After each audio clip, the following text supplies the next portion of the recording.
नमस्कार Odisha state news को स्वागत करुछि मो मनोजा।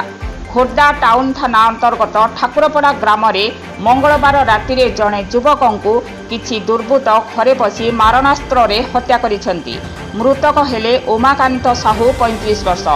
पूर्व शत्रुतारू एही हत्याकांड घटिथिबा पुलिस रो प्राथमिक अनुसंधान जना पड़िछि। पुलिस शव जबत करी व्यवच्छेद पई पठाइछि। एसटीपीओ का नेतृत्व में गोटे टीम घटनास्थल में तदंत आरंभ करिसेंती। खबर लेखाबा पर्यंत थाना रे एने कौनसी अभियोग होई नथिबा जना पड़िछि। खोर्धारू संग्राम केसरी होतांक रिपोर्ट ओडिशा स्टेट न्यूज।